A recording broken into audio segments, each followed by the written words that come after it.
everybody. Welcome to Are We There Yet? I've got news for the December winner for our giveaway with Vibratex.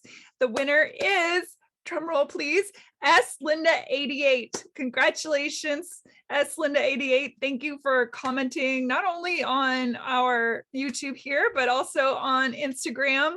We really appreciate the love and support, and for subscribing. Thank you so much. Everybody, don't fret.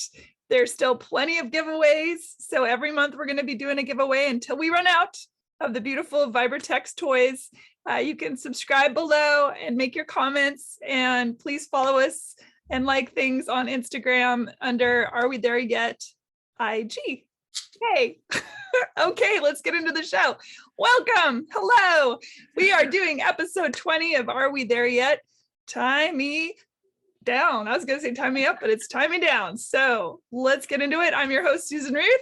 And I'm your host, Mara Adelman. And today we are three humans who are going to have the real conversations and raise those questions that we all have about where the there is when it comes to dating, relationships, and sex. And today we're three people because we have Brandon with us. And Brandon was kind enough, he's going to be kind enough to talk to us about his practice of Shibari and rope.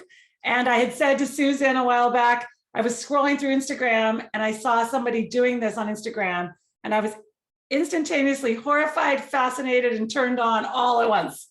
And because I'm highly claustrophobic, I was like, that is the coolest thing ever. And Susan said, oh, my friend Brandon does that. So here we are. So here we are. And welcome, Brandon. Thank you for being here. Thanks so much. It's good to be here. Let's jump right in. What drew you into the practice in the first place? Well, it's kind of an interesting story. I was originally, I think I first saw Shibari online, like at the beginning of the internet. I was like downloading, porn images that were like going like this across the screen on like a 1200 baud modem. And like one of the images was of like a traditional Japanese Shibari scene. And I just remember that like kind of almost imprinting on my brain a little bit, just like, what is that? And then I didn't really explore it a lot until really about 2 years ago. And I was I'm also a captain of a boat, and I was learning knots for ocean purposes, and was looking at this book of knots and was like, hey, I remember that picture, and just started to get curious about it. Got back online, started to just appreciate the art form, and then very quickly found some places locally where I could train, and it's been a pretty fast rabbit hole for me. Can you explain to everyone that might not know what the practice entails? Absolutely. So Shibari, or just more generally rope bondage, is the practice of using rope to restrain another partner, and that can be limited to harnesses or other sort of constricting ties that restrict the movement of one partner, either on the floor or what has become more I guess like has really sort of taken off on like Instagram and social media, has been more suspensions Shibari. That's what I saw.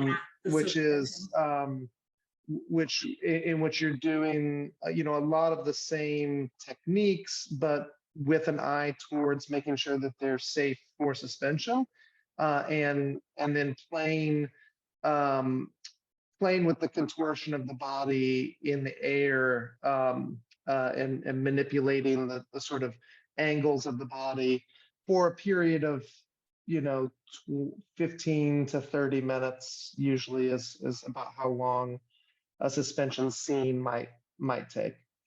You call it a scene. Can you get into that a little bit? Yeah, I mean, that's just more like, for me, like all kink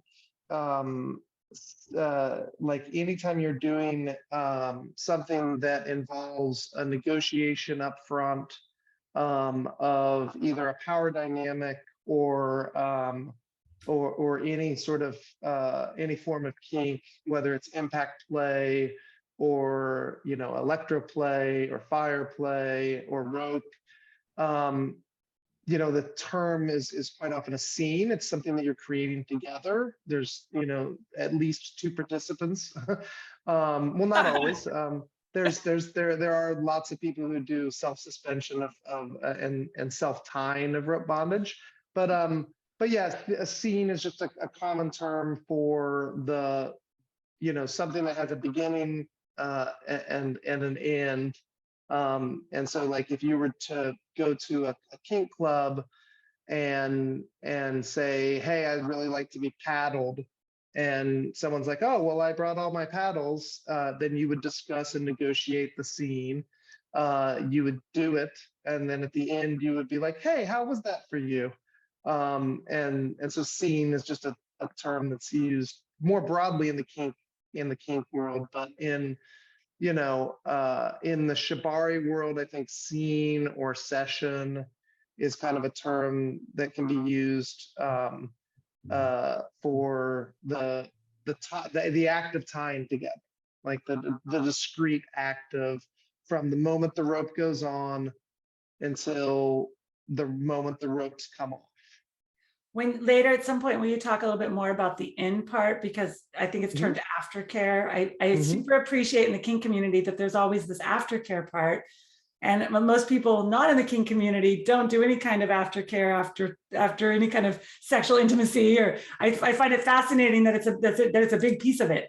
Oh, it's a huge piece of the kink world. And I think that I agreed, like it's like people who are, I guess, more vanilla are like, oh, well, no, I don't like deeply negotiate my the things beforehand and then check in with my partner after. Right.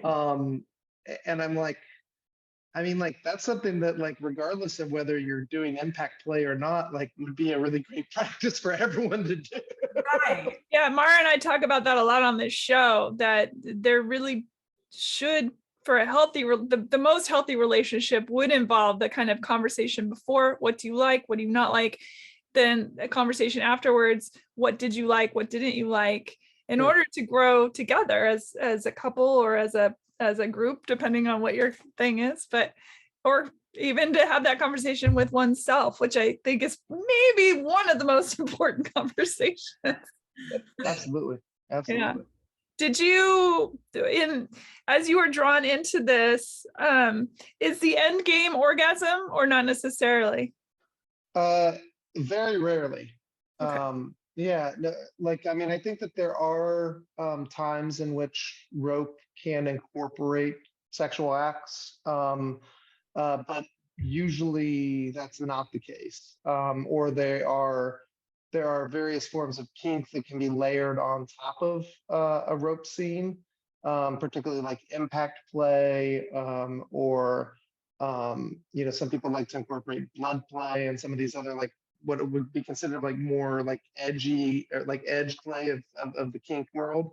There's a lot. I mean, rope has its I mean, it's deeply within the sort of like bondage like part of the BDSM scene, but it's also like has a history in the kind of like the DS dynamics part of BDSM, and also in just the sort of sadist masochist dynamics, right? So some rope scenes, there's a lot of different like styles of rope. So there are some ropes that are more like torture rope, which are designed to be more challenging, designed to actually be, painful for periods of time, maybe incorporated with other forms of like really intense, tools. Like there's the thing called a nikidashi board, which is basically like a pointy wooden board that you kneel on, and then people start to put heavy rocks on your lap. I mean, there's a lot of different things that could be potentially layered onto a scene, but like it's like you can do what's like sometimes called like bedroom rope or bedroom play, in which you're like tying your partner to the bed, and that obviously would more likely end in orgasm. But you can also do shibari. For me, it's less about a goal of an orgasm, and it's more about a goal of attention.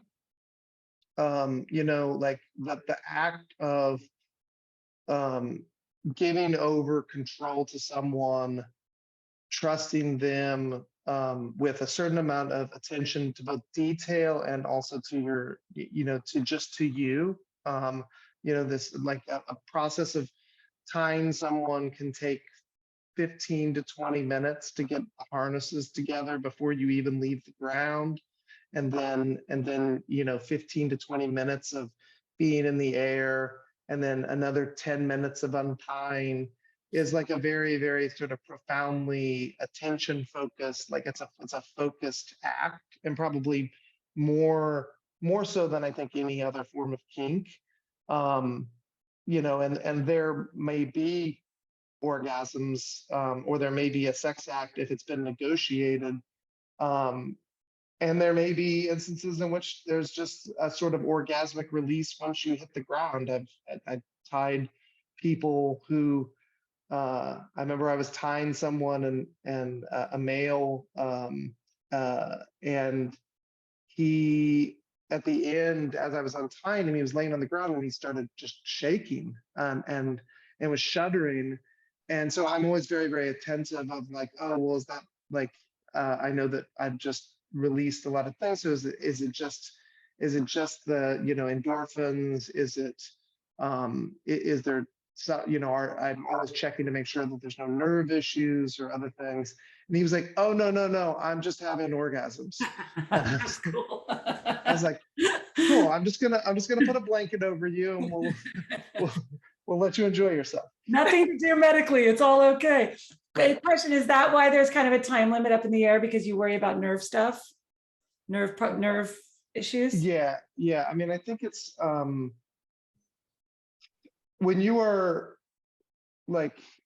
suspending someone, you are taking really, really intense responsibility. Both parties are. Rope is an incredibly dangerous act, and we always say that the practice of rope is one that can include death, and you have to be very, very cautious about it. So, every aspect of rope is ultimately about safety, and it's about mitigating those risks, right? So we did link, you'll have to elaborate if you want us to add other things, but we did link below to things like 9 mistakes of a Shibari beginner, safety stuff around it, because it can cause nerve problems and so I mean, some of the things that can happen with Shibari are I mean, the big thing that we were worried about is nerve impingement.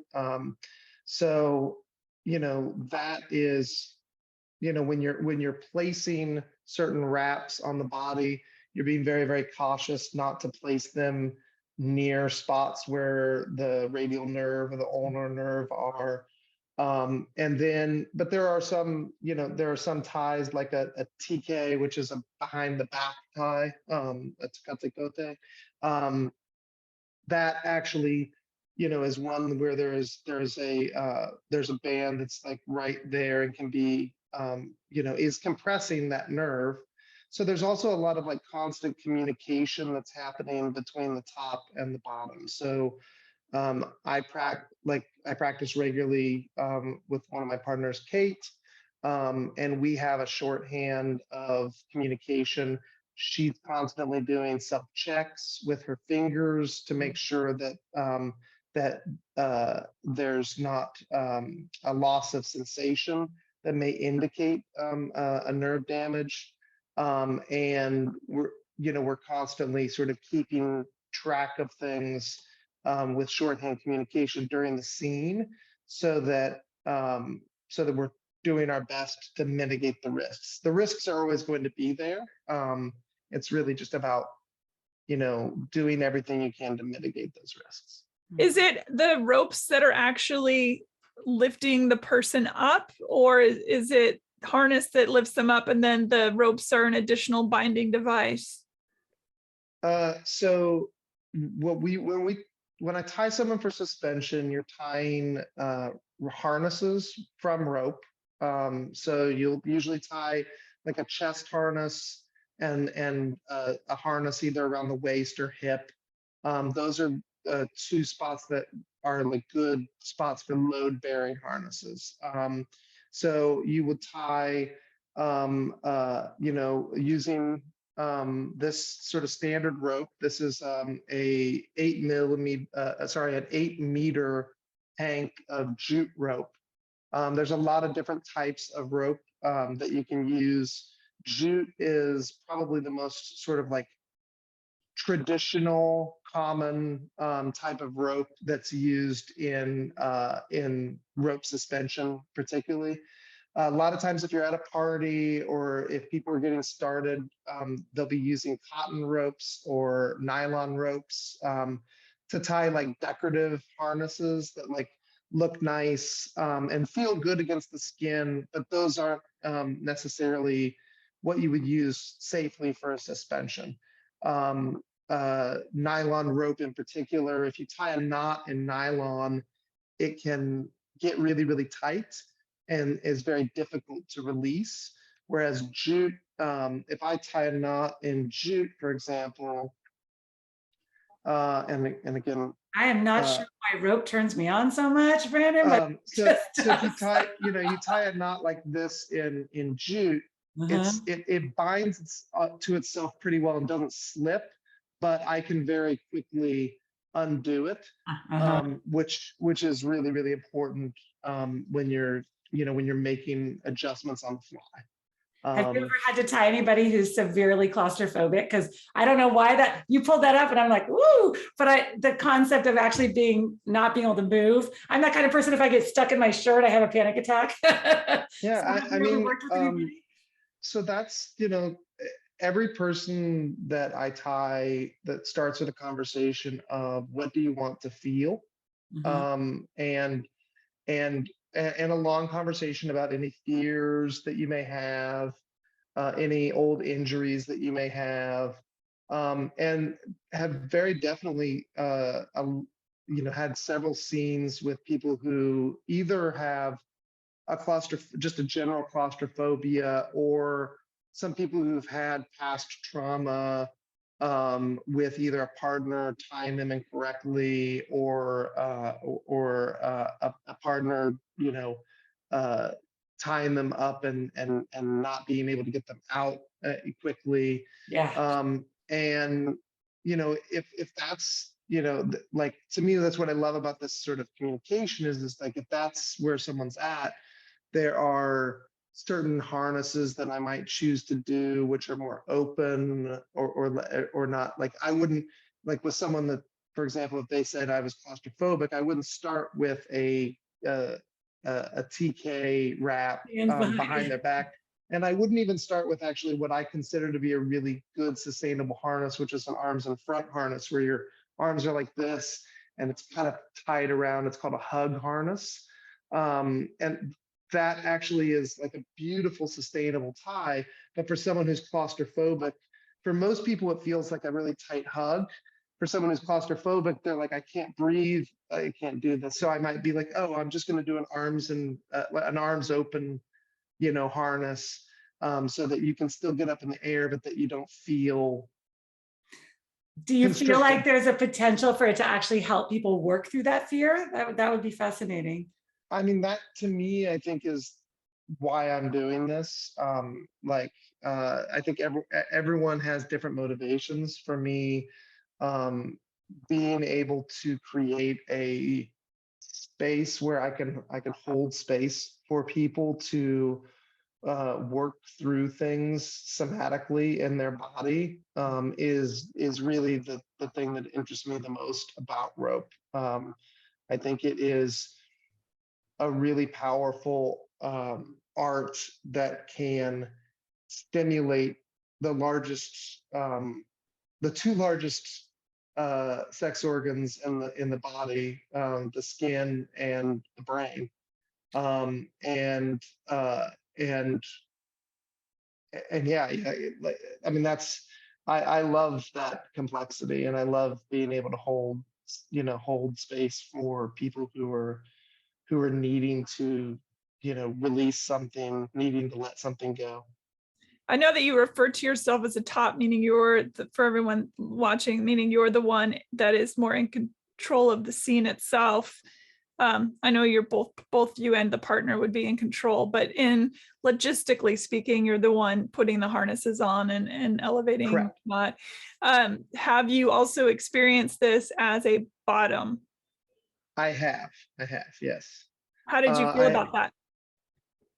it's um it's a really, like, I love being um I love being tied. It doesn't happen as often, both because there are for a variety of reasons, I think less riggers just mathematically who are interested in tying male bodies, and I think that there's a lot of reasons for that, most of which um, uh, yeah, I think that that's part of it. I think that I'm also just quite a large person, so I think it's hard to find people who physically, are necessarily at there. But I have been tied at rope socials, which are events where people get together to practice rope together in a non uh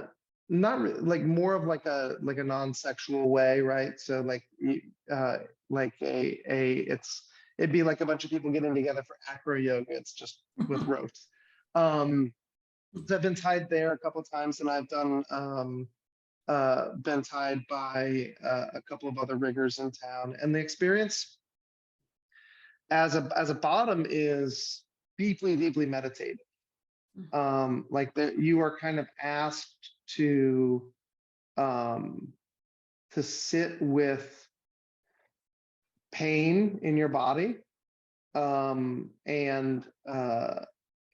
sensation that can be kind of overwhelming at times, that you might have to breathe through, and it does drop you, at least it drops me very quickly into subspace, which is a term for that kind of like um, meditative, almost altered state that someone can experience if they are uh, a uh, in a submissive role, in a sort of DS dynamic. And that can happen if you're being tied or if you're being bound, and and uh, and and whipped or whatever. Like more broadly, if you are a dominant, in a dominant submissive dynamic, subspace is a sort of altered state that people can sort of get into. And part of, I think, what interests me about rope is sort of ways in which you can kind of facilitate that uh, that interaction. It's reminds me of when I got my first major tattoo, which hurt like a motherfucker at times, but it was a beautiful hurt. It's hard to explain when I've tried to put it into words to people. Of it's this weird line of pleasure pain that dips more into pain sometimes and more into pleasure sometimes. And then a couple hours after that tattoo, I went out to watch some music, and it was maybe 2 or 3 hours later, suddenly my whole body flushed with this wild euphoria. And Mm-hmm. I thought, what's happening to me right now? And somebody that I was with who had a million tattoos said, oh, yeah, that's normal. And I was like, this is amazing. No wonder people keep going back. Yeah, and I think that that's very much. I mean, it's a very similar. I mean, there's the chemicals are, I think, probably very similar to what's happening in a kink, um, in a kink dynamic. Mhm. Absolutely. Is there somebody on hand generally, especially in these play parties or rope parties, that is a safety protocol person? Yeah, I mean, what I would sort of recommend for people who are new to rope, there's a couple things. One, there are a lot of video services online. There are a lot of really great and helpful education sources online. But before you tie anyone, you should get in-person instruction. Um, and before you ever try to suspend anyone, you should get a significant amount of in-person instruction, and sign off from someone who is an expert, before you try anything, because again, it's incredibly dangerous. Make sure we put a But disclaimer at the bottom, because there's a couple, there was like Twisted Monk and Shibari study that seemed very kind of online based, but maybe a disclaimer, find somewhere they're local after you've done they're that. they're Do both those are both great resources. the hands-on now, or are they more online based probably? And Shibari study in particular, there's a lot of really, really talented riggers and bottoms, very people who are innovating the art right now.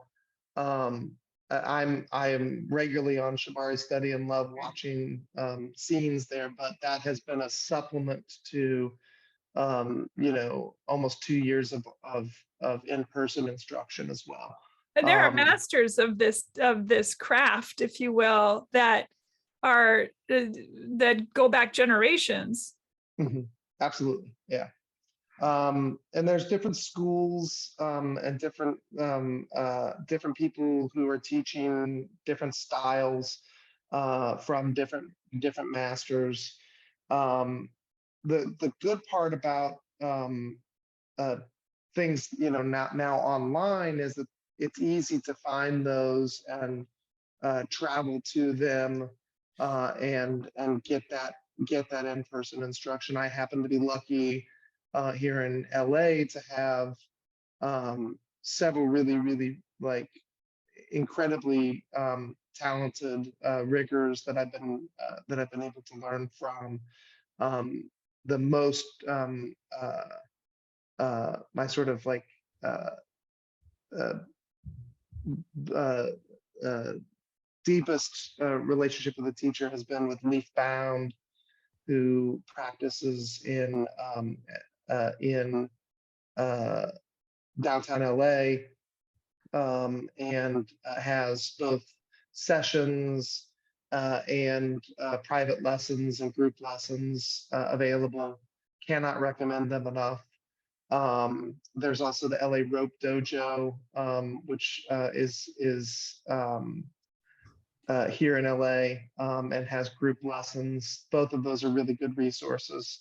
But yeah, it is an art where there's been a lot of proliferation of people learning it, and I think that, you know, and I may get a lot of people upset at me when I say this, but like there's sort of two different schools of rope that's happening, and some of it is what I would call decorative rope, which is beautiful and is still giving you that attention that I was talking about, that, where you're really sort of tying something beautiful on someone's body and it's very intricate patterns.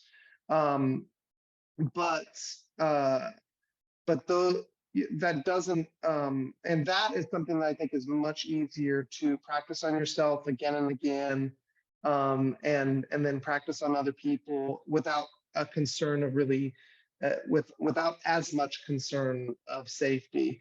But uh, but if you're ever interested in suspension, you shouldn't be doing it unless you've had, you know, uh, you know, I would say, months to years of lots and lots of um, of uh, of training, because it really, really is important, to maintain the safety of the people that you're tying. You got to put in those 10,000 hours. I was gonna say, you gotta put in the work to do the work. Question. Oh, sorry, Mara. Go ahead. I've been curious about this. You mentioned the SD part of it. So I guess I thought of it as just a power play, dominant submission thing, but you're saying it can also be a sadomasochism thing because of the pain factor. Do people do both all the time, or do some people just prefer to keep it a dominance? It just depends. Like, so there's different styles of rope. Like, there's like masochistic rope or like sadistic rope, which is done in order to cause and or experience more pain. And do you do these practices? I am less sadistic by nature. Like I would sort of like classify myself as like in that sort of dominant submissive role. I'm more of like what I would call like a sensual dom. I'm more interested in sort of exciting the senses and facilitating subspace with someone.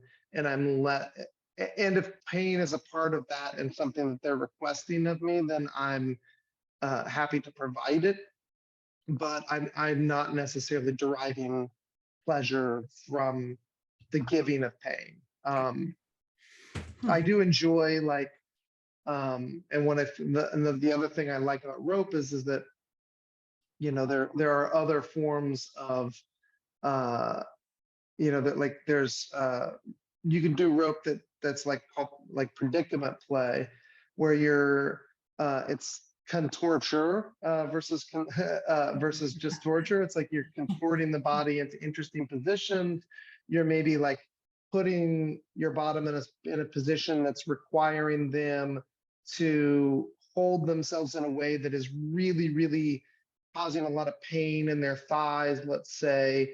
But then if you've tied their toe to their hair, so if they let their legs down, then their hair starts to pull back. So you can do these things where you're kind of playing mentally with people, and that I find enjoyable as a top. But like straight up causing pain is not me. But there's plenty of riggers that do like that. Kind of like that yoga pain then in those moments where you're contorted and your body is causing that pain thing. Yeah. Right. Well, and there's very specific, you know, like you can look up predicament Shibari and you can find some like really there's some really sort of devilish scenarios that a rigger can put a bottom in, and then go sit and have a cup of tea and watch them like exhaust themselves in a position that's causing them to fight themselves. That's fascinating on so many levels. I'm curious, as you began this practice to where you are now, what is something that you've discovered about yourself that you weren't aware of before? I mean, so much. Shibari was for me a gateway into the kink world and DS dynamics, you know, and I'm in many ways a newbie at all of these things. I've done a really deep dive in and been lucky enough to train under some really really talented people, but I have my experience in the kink world has been limited to the last 2 years, right? So it's opened up a lot of it's opened up the world of BS dynamics to me, which is something that I practice regularly with my love and partner, and it's opened up all other forms of kink. I remember, 2 years ago, I was like, oh, I'm into Shibari, but but like that whole like leather scene. Like I'm not into that. Like that feels a little bit too much for me. And now I'm like, you know, I don't know, like leather harnesses are great because they allow you to do the same thing you can do in Shibari without having to tie the ropes. So it's, you know, for me, it was like, I guess it was kind of a gateway drug into a lot of things. And I feel like I'm still learning and I'm still, you know, opening up new things about myself every day. Do you find that you have the release that your bottoms have? And I know it's a different kind of release, but when you come down off of the experience, does it become a very meditative Zen space for you? I know you're into breath work and all of that. Mm-hmm. Yeah. I mean, I think that yes, as the top, it's also deeply meditative and attentive. The like for me, it's about and again I keep pushing myself to new discoveries. When I first started Shibari, I was very interested in floor play, which is basically all of the Shibari that is not in the air. So I was very interested in that because I was interested in the idea of connective rope and feeling connected to someone and feeling like it's almost like an extension of an embrace, right? And I looked at suspension and I was like, that doesn't interest me at all. I'm not interested in it because it feels like it would be like I'd be separated from the person, or like at an arm's length from them. But then I got into suspension and then discovered that it's even more attentive. Like even though I may be physically separated from them, I'm having to focus on micro expressions in their body. I'm looking to see like, okay, you know, just like, okay, now like there's just like a little twitch of the leg. Okay, so that means I'm going to pull this up, or I'm going to pull this down. I'm keeping timers on every tie so that I'm not keeping them in a tie for too long. And so yeah, when everything comes down, there's this like release that happens, and I think very much like any other form of meditation, right? Like if you've done 15, 20 minutes of mantra meditation, and then you sort of release that at the end, there is a chance to sort of like embody that, and you very much get that as a top, or at least I do. I love the idea of a hyper vigilance on your partner. I would imagine that would lead to an ecstatic experience. Yeah, it very much is like and I always say that like it's not one person doing it, it's two people making something happen together. And yeah, it's it's as a practice, it's something that like the next day a lot of times, and this is something that as you keep talking about kink, people talk about sub drop. So there's subspace, which is maybe, an experience that you have in a scene. And if you have a really intense scene or a day with a couple of really intense scenes, the next day, a lot of times people will feel dejected, depressed, sad.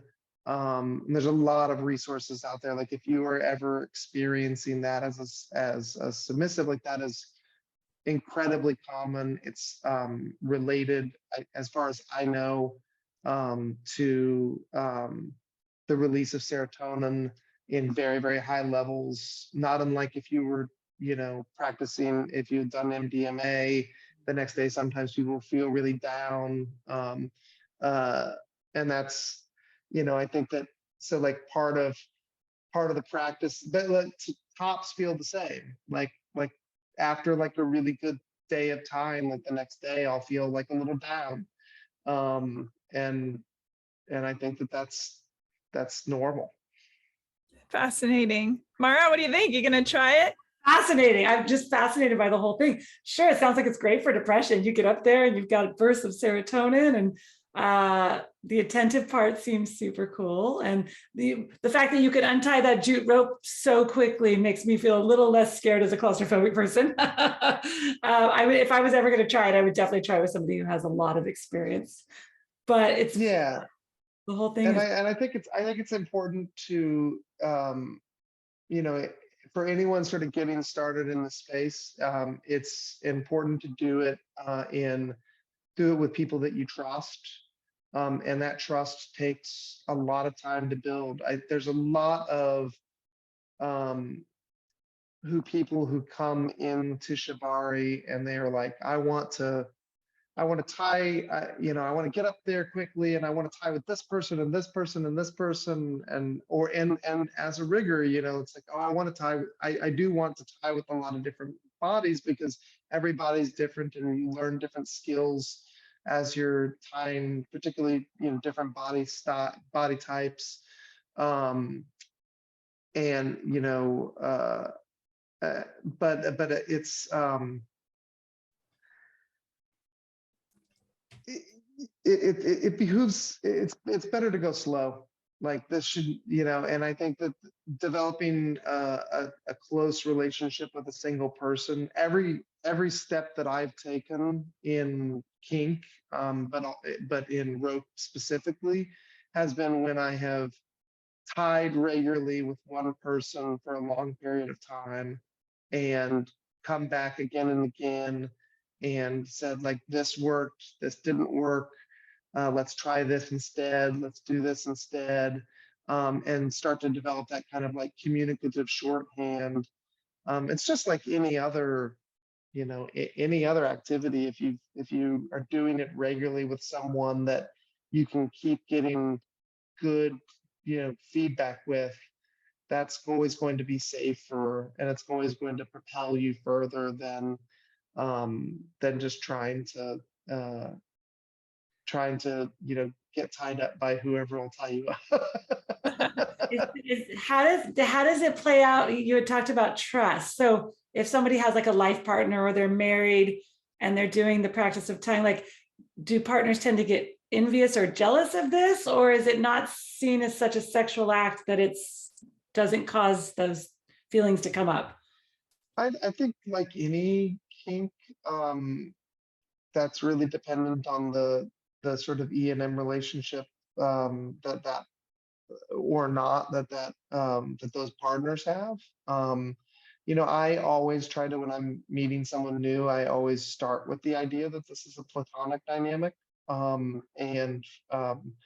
and always ask if it is a partner, if there is a partner, if there are any things that, like, do I need to talk with the partner first, or is like, what are the dynamics? But that's something that I do with all, like I practice ethical non-monogamy, and that's a sort of part of every conversation I have with any relationship that I'm starting.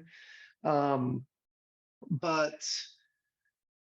I think that the answer is that I think that when people first look at Shibari, they go like, oh, that's really sexy, and that's like that's a very sexy thing, and it absolutely can be, but it can also be a very like, rope does not inherently need to be sexual, and in fact, I would contend that most kinks don't need to be sexual. They feel more therapeutic at times, like a therapeutic type. Yeah. Yeah, like if you like, look, if like if you're kinky and you like to be flogged, and your partner is not interested in flogging you and or talented at flogging you, then like they should, like, but I don't want to use should, but like,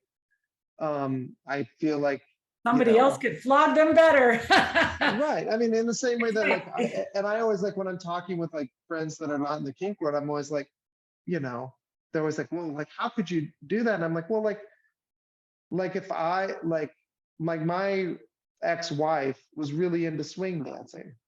I didn't know how to swing dance. I knew how to dance, but not to swing dance.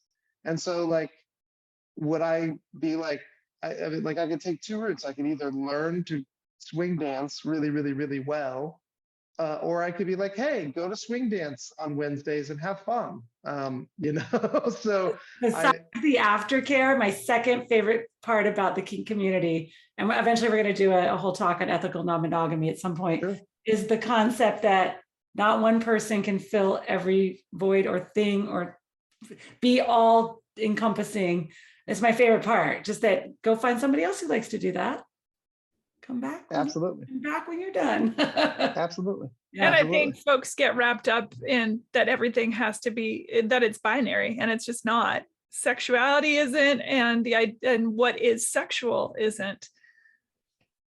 Absolutely. Yeah. Brandon, you're amazing. Oh, thank you. I love you There's- dearly. There's one thing I'd love to like just sort of address up front, or not up front, at the end or whatever. I don't know how long we're going to keep talking, but you know, I do think it is important to note, particularly as a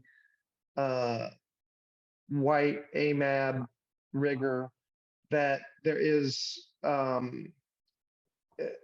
you know, that rope is inherently appropriative. This is a art that has a long history in in a lot of cultures, but Shibari specifically has a long history in Japanese culture that goes all the way back to the torture ties. This was a thing that was used for keeping prisoners, and then it was then pushed into kabuki and other art forms, and then into the kink world, and then has been appropriated by Western culture into a broader sort of thing. So it's always important to sort of just know that history. That's one of the reasons why I like usually referring to the fact that I'm a rope top, or that I practice rope, and not necessarily that I only practice Shibari, because my education has pulled from several different schools and of different styles of Shibari. And then secondly, I think it's also really important to note that in the US in particular, rope has a very specific context of the torture of Black bodies. And it's something that is not to be taken lightly, and something to sort of like just remember when you are undertaking you know, something that is sexy and is fun and is kinky, that there is, you know, these other sort of historical contexts, and to just be aware of that if for any images that you're putting out in the world, any people that you're speaking with about it, it's always to sort of maintain deference and an awareness of those contexts. And sacred space. Yeah, 100%. Yeah. Absolutely. Thank you for talking about that. That is very important to talk about. So yeah. And you know, separately, I also just want to sort of say, like, I'm talking to you as like a very interested student. I obviously enjoy this art a lot. There are you know, and Susan, I also was like, I don't know if I should be the person talking about this, because like there are other masters you know, that can speak in much more eloquent terms about this, but I hopefully this conversation was a This good is great. sort And of opening conversation. one of the things I really, oh, sorry, everyone's talking at once. Sorry. You go. I was saying, one of the things I appreciate you, Brandon, is that since we met, you lived in the space of radical honesty. We've had really incredible conversations that go to really interesting places. And so when Mara said, hey, I want to have this subject, you were the first person I thought of. And I think it is important to have what I would call an everyman be a part of it, whether that's a woman or a man or a non-binary person. Right. That's not what I'm saying. I'm talking about everyman with the capital E, meaning all of humanity. Because I think it can be an intimidating thing to, especially to present this to people that have never even heard of it, first of all. Right. But that it's everybody who is interested in this with safety and understanding and grace and the proper protocols and all that can experience something like this if it is something that they're inclined toward. And I think that that's incredibly important to know. Like everybody, regardless of their body type, every gender, every person can find a safe place in and I think that that's like, to me, like really, really, really important to know. There's a lot of a lot of the imagery, particularly the imagery that's on Instagram, can be fairly non-inclusive. And I think that one thing that I think is really important is to hold space for and know that if you are someone who is interested in rope, that there are resources and there are people that can get you safely into the world. And if you are someone who is willing to put in the work and the attention and the care, then it's something that you can do safely. And I'll make sure we link to all of those below. And when we're done here, I'll get the names of the couple places locally, because maybe we'll link to those as well. And this has been exactly what we're just getting a good introduction to the subject. It was amazing. Thank you so much. Awesome. Great. Well, so we're gonna get you tied up. Well, someday I'll come to LA and I'll let you do something. I keep promising to come visit Susan in person. I'm in Santa Rosa, California, and you guys. But someday I would love to come and see you in person for a minute. I laughed. I told Susan, well, that's about as much as I'm going to get tied up, is my little shirt here. But you've talked me into it, and so thank you so much for being here. Of course. Thank you, Brandon. I love you. I adore you. I appreciate you sharing all this with us today, and for everybody watching. It really means a lot to me that you came on the show to talk. Oh, thank you. I appreciate it. Thanks for having an open conversation, about a topic that I think a lot of people are interested in. Yeah, I think they are. And then in 2 weeks, episode 21, Not on Purpose, we're going to be talking about alcohol and dating. And so Susan and I are going to get ourselves a little buzzed on tape and show everybody what it looks like when you should no longer be dating, driving, or doing anything else because you've had a little too much alcohol in your system. So tune in for that one later, Brandon. And thank you so much. Yeah, and thank you for watching, everyone. Don't forget to subscribe. You can email us. All the information is below. Check out the giveaway video so you can join in on that fun. And we love you. Thanks for watching. Stay connected. Be safe. And I love you, Mara. Love you, Brandon. Good to meet you, Brandon.